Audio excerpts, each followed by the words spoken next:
Evening बच्चा लोग। तो नेक्स्ट सेशन के लिए अब तैयार हैं।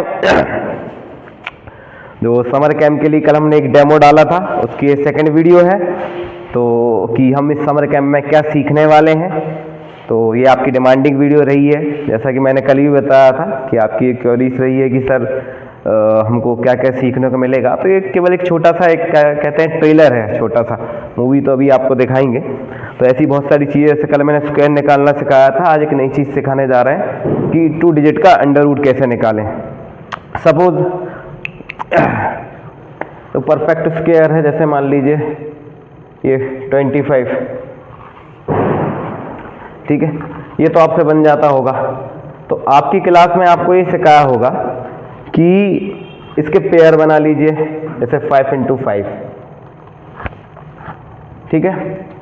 अगर किसी संख्या का पेयर बन जाता है तो ये ऐसे करके बाहर, मतलब ये पाए, ये आपका आंसर हो जाता है। ये आपने सीखा है, ठीक है। यहाँ तक कोई दिक्कत होनी नहीं चाहिए वैसे आपको, ठीक है। ये आपसे बन जाता होगा।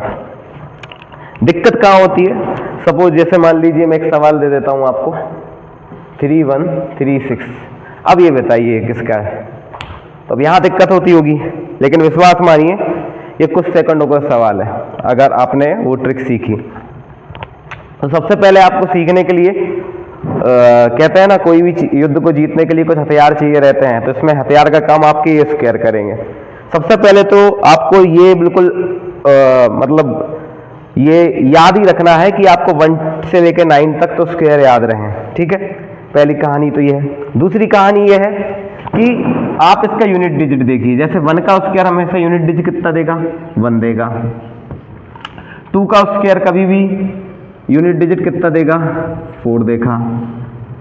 और 3 का स्क्वायर हमेशा ये देखो 9 देगा, ये 6 देगा।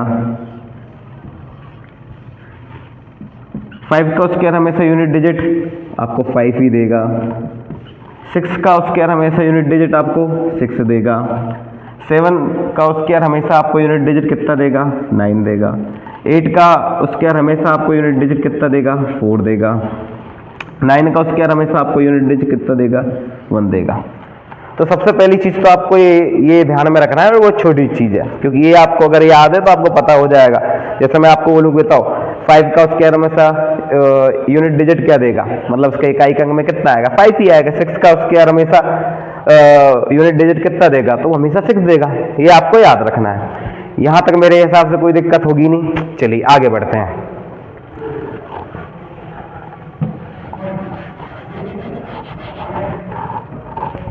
सपोज आपको ये मैंने लिखा था, इसका आपको निकालना है। इसकी बहुत सारी विधियां हैं, भाग विधि है और बहुत सारी रहती होगी, लेकिन चूंकि हमको कुछ नया सिखाना है, अलग सिखाना है, और वो सिखाना है कि जो कि आपको कम से कम टाइम में सॉल्व हो सके। तो चलिए, सबसे पहले तो जब भी आपके पास ये कोई भी ऐसी 4 अंकों की संख्या जाती है तो उसको कैसे डील करते हैं? उसको 2 भागों में डिवाइड कर लीजिए आप, 2 भागों में। अब आप देखिए कि इसकी यूनिट डिजिट कितनी है। आप देखेंगे 6, ठीक है। तो ये 4 अंकों की चूंकि एक संख्या है, इसका जो अंडर रूट निकलेगा वो 2 अंकों का निकलेगा। तो एक उसका इकाई का अंक होगा और एक उसका दहाई का अंक होगा, ठीक है। ये यूनिट प्लेस, ये टेंस प्लेस। तो एक चीज तो हमें क्लियर हो जाती है यहां से कि देखो यूनिट डिजिट 6 कब कब आ सकता है? तो हमको पता है, अगर यूनिट डिजिट 4 है, 4 है, तो हमको 6 मिल सकता है, ठीक है। एक कहानी और है, लेकिन देखिए 6 भी अगर है तो यूनिट डिजिट 6 मिल सकता है हमको, ठीक है। तो आंसर में या तो 4 रहेगा या तो आखिरी में 6 रहेगा। चलो आगे की कहानी देखते हैं। पहले आगे की कहानी ऐसी है कि यह है 31। अब हमको चेक करना है कि 31 किस किस संख्या के स्क्वायर के बीच में है। जैसे मैं ये देखूंगा कि 5 का स्क्वायर 25 और इस 6 का स्क्वायर 36, इन दोनों के बीच में है। तो हमेशा आपको छोटी वाली संख्या लेना है। तो ये आपका यहाँ पर टेंस प्लेस में 5 हो जाएगा। अब आंसर आपके सामने है, लेकिन 2 है, इनमें से कोई एक आंसर सही है। या तो 54 सही होगा या तो 56 सही होगा। अगर आपको अभी समझ में नहीं आ रहा, कोई दिक्कत नहीं, बस वीडियो को देखते रहें, ठीक है ना। जब 1-2 बार आप इसको देख लेंगे, आपसे बनने लगेगा, ये मेरी गारंटी है। तो आंसर या तो 54 होगा या तो 56 होगा। अब आपको ये चेक करना है तो कोई दिक्कत नहीं भाई। आगे की संख्या कितनी है? 5 है। 5 से एक संख्या आगे मतलब आप करेंगे 6, ये कितना हो जाएगा? 5 6 30। अब देखो बाबू लोग, ये जो संख्या है ना आगे की दो संख्या, ये बाप होती है। बाप का मतलब राजा, सेठ।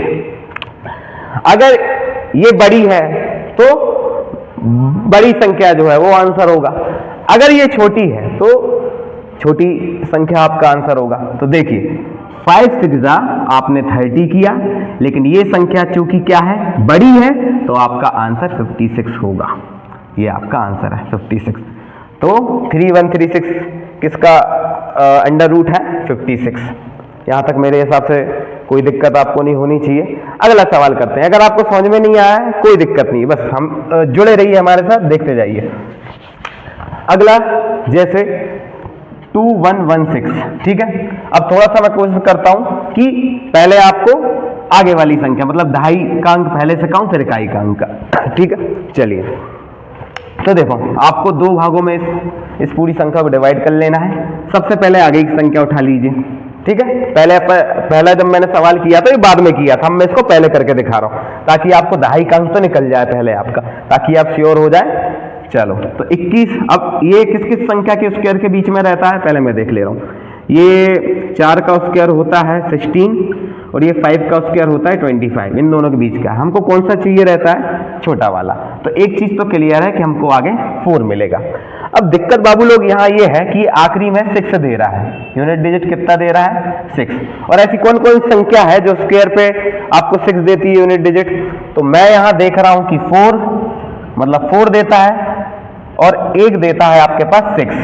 तो इसका मतलब ये हुआ या तो आपका आंसर 44 है या तो आपका आंसर 46 है, या तो आपका आंसर 44 है या तो आपका आंसर 46 है।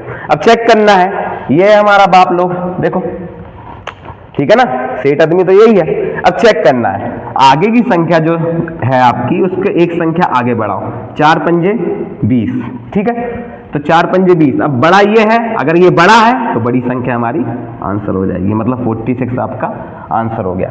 अभी भी अगर आपको समझ में नहीं आया और एक सवाल ले लेते हैं हम, कोई दिक्कत नहीं है। आगे देखिए, जैसे एक संख्या है 4489, ठीक है। इसका हमको अंडर रूट निकालना है, हमको नहीं पता, ठीक है। सबसे पहले इनको दो भागों में डिवाइड कर लीजिए, 44 को अलग ले लीजिए। अब देखते हैं कि 44 किस किस संख्या के वर्ग के बीच में है। तो हम देखते हैं कि यहाँ पर 6 36 और ये 7 7 49, इन दोनों के बीच में आ गया। तो हमेशा कौन सी संख्या लेनी चाहिए? छोटी संख्या। तो ये 6 आ गया, मतलब हमारी दहाई का अंक जो है 10th प्लेस वो तो हमको मिल गया।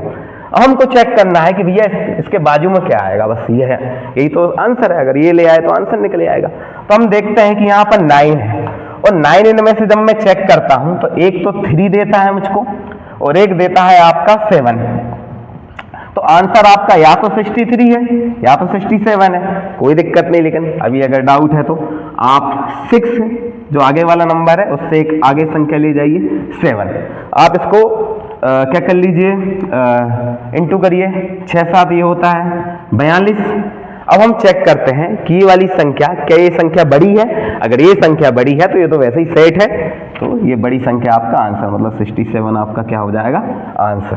चलिए एक सवाल और लेते हैं आखिरी का, ताकि आपको और अच्छे से क्लियर हो जाए। 7921 और ये आखिरी सवाल है। 7921 को दो भागों में डिवाइड कर लीजिए, 79 को इधर उठा लीजिए, ठीक है। अब 79 को हम देखेंगे जो किस किस संख्या के वर्गों के बीच में आता है। तो हम देखेंगे कि ये 8 8 64 और ये नम्मा 81, इन दोनों के बीच में आता है। तो हमको लेना कौन सी है? छोटी संख्या, मतलब हमारा दहाई का अंक तो आ गया 8। अब मैं ये देखता हूं कि यहां पर मेरा इकाई का अंक कितना है।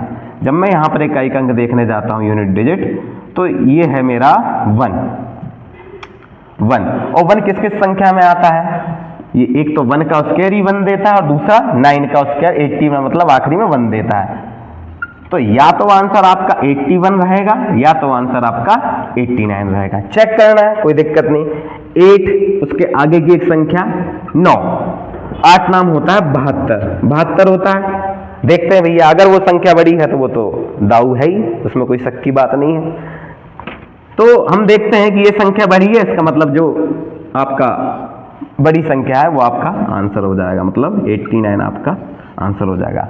आई होप आपको समझ में आया होगा, और अगर समझ में नहीं आया इस वीडियो को 2-3 बार देखिए, निश्चित तौर से ये आपको बहुत फायदा करेगी। ये ट्रिक, ये अंडर रूट निकालने की, 4 डिजिट के अंडर रूट निकालने की बहुत शानदार विधि है। और मैं आपको एक सवाल करने को दे रहा हूं, इसका आप कमेंट सेक्शन में आंसर दीजिएगा।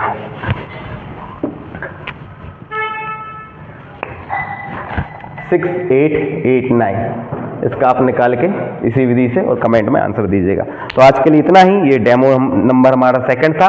ऐसी बहुत सारी चीज़ें हम आपके लिए लेके आएंगे, बस हमसे जुड़े रहिए। Thank you.